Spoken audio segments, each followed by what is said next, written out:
Donc tout de suite, j'appelle Saad Dalil, sous vos applaudissements, directeur commercial et marketing ciment au sein de Lafarge Holcim Maroc. Donc Saad Dalil occupe ce poste au sein du comité de direction de Lafarge. Il a plus de 18 ans de carrière, c'est un jeu de mots, au sein du groupe, où il a notamment exercé en tant que directeur de l'activité béton. Son expertise en commerce, marketing et retail, ainsi que sa connaissance approfondie du marché des matériaux de construction lui permettent de renforcer la position de Lafarge Holcim.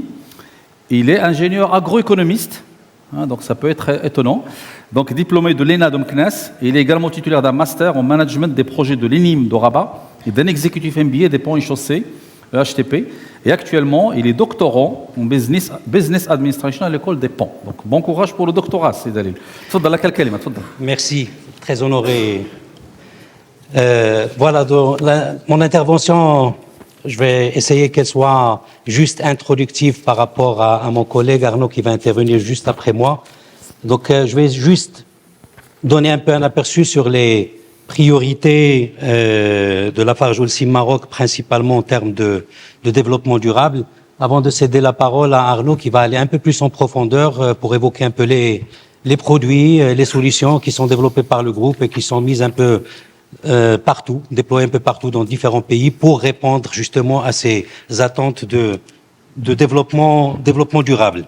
Donc rapidement, Lafarge Holcim Maroc, nous sommes très fiers d'avoir contribué à construire le Maroc d'aujourd'hui et cela depuis quasiment 100 ans puisqu'on fêtera notre centenaire en 2028. Et là, vous avez une illustration d'un bâtiment qui a été construit avec nos partenaires par les produits de Lafarge Holcim Maroc en 1930, la gare de Kinitra, qui a été reconstruite quasiment une centaine d'années après, quasiment sur le même site avec, encore une fois, les produits de Lafarge Holcim Maroc. C'est une illustration, mais bon, si on parcourt un peu cette durée-là, je pense qu'il y a eu pas mal de projets, pas mal de bâtiments, à la fois résidentiels, secondaires, tertiaires, et puis aussi pas mal de projets d'infrastructures. On a ici quelques illustrations, la mosquée Hassan II, la tour Mohamed VI, des parcs éoliens, des parcs solaires, des barrages, des ports. On est très fiers d'avoir apporté notre contribution à nos partenaires de l'écosystème, mais aussi les distributeurs, les industriels du béton et surtout les entreprises. Sabihi a parlé tout à l'heure de la contribution et de cette démarche de recherche et développement. On est très ravis de pouvoir s'inscrire là-dessus et de continuer à le faire. Les contraintes changent avec le temps et on est très preneur de ce type de défi pour accompagner les différentes contraintes que posent les donneurs d'ordre ou qui sont rencontrés dans l'exécution. Il y a eu pas mal de contraintes qui sont liées à la durabilité et l'objet de la discussion d'aujourd'hui, c'est qu'on aura encore d'autres contraintes de différentes natures qui sont liées au développement durable de manière générale. Cela a été fait grâce à une présence nationale. Donc le groupe s'est développé depuis 1928. Donc on a une couverture nationale qui est plutôt large, qui nous permet d'accompagner nos clients un peu partout en assurant le même standard de service et de qualité, puisqu'on est présent du nord et de l'oriental jusqu'au sud.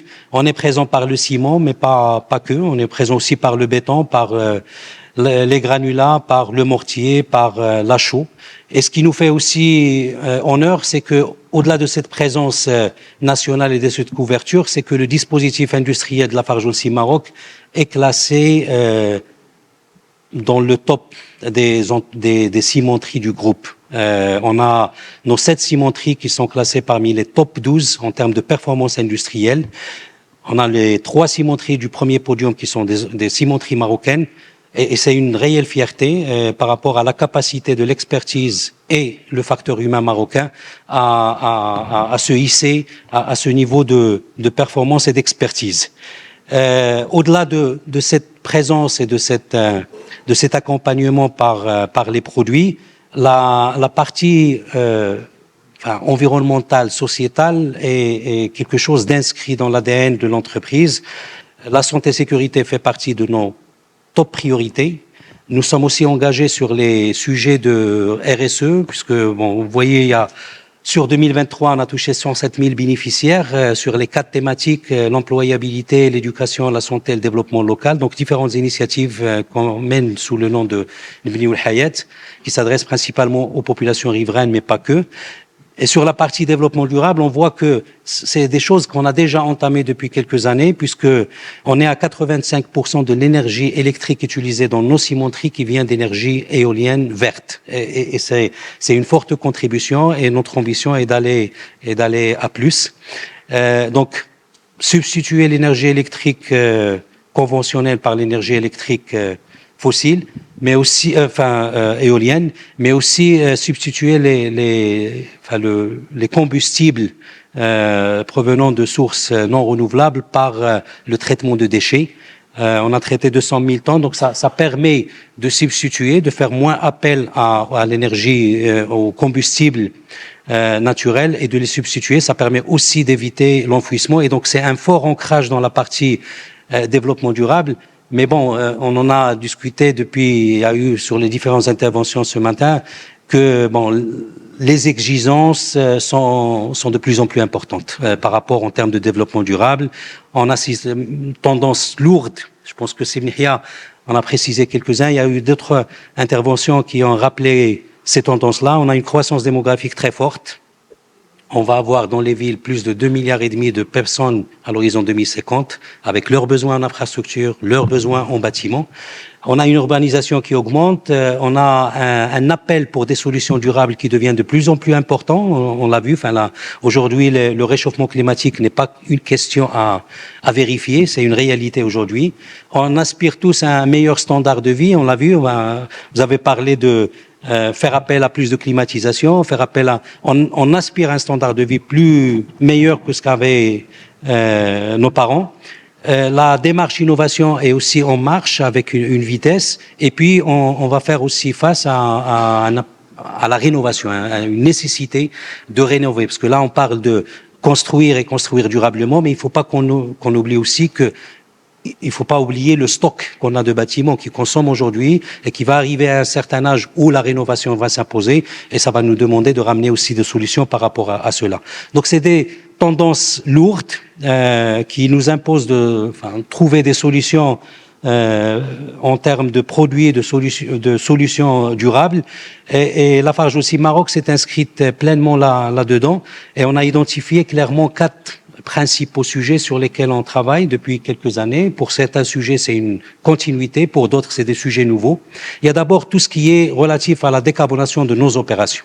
On sait qu'on a des choses à faire à l'intérieur de nos usines. On a parlé de l'énergie électrique verte, on a parlé de l'utilisation des alternatives fuel, l'utilisation des matériaux de substitution de clinker aussi pour assurer cette décarbonation partielle, mais aussi il y a d'autres solutions qui peuvent venir en rupture et qui peuvent compléter un peu toute cette démarche. Donc d'abord, décarboner les opérations. Il y a construire mieux avec moins, donc on peut le faire. On peut développer des produits qui peuvent, sans aucun compromis sur la qualité, peuvent assurer une optimisation de la quantité. Il y a des bétons pour lesquels l'épaisseur peut être moindre, mais assurer un niveau de résistance équivalent au béton standard. Là aussi, il y a des ciments des ciments et des bétons verts qui sont développés, et je pense que même l'évolution de la réglementation avec la norme ciment bas carbone va certainement et sans aucun doute aider à décarboner davantage en ramenant des produits qui peuvent avoir moins d'impact. Ça, c'est pour le deuxième axe. Troisième axe, c'est tout ce qui est en lien avec le bâtiment. C'est que même si on fait des choses sur les opérations et sur les produits, ce n'est pas suffisant. Il y a l'enveloppe du bâtiment tout entière. Et donc l'enveloppe intègre d'autres éléments. Et si on ne les fait pas, il y a les ponts thermiques. Et le fait de décarboner le ciment, le béton n'est pas suffisant. Il faut décarboner, il faut ramener d'autres solutions pour pouvoir assurer l'efficacité énergétique requise dans le bâtiment. Quatrième axe, et n'est pas des moindres, c'est tout ce qui est en lien avec la construction circulaire, la réutilisation, faire du neuf avec du vieux, c'est possible. Ça permet de baisser un peu la pression sur les ressources naturelles, et ça permet de construire durablement. Donc, je pense que je vais même gagner 1 minute sur l'intervention, comme ça je donnerai la parole à... Ok. Merci beaucoup. Merci Sidalil. Effectivement, c'est le premier intervenant qui a fait moins que le chrono prévu.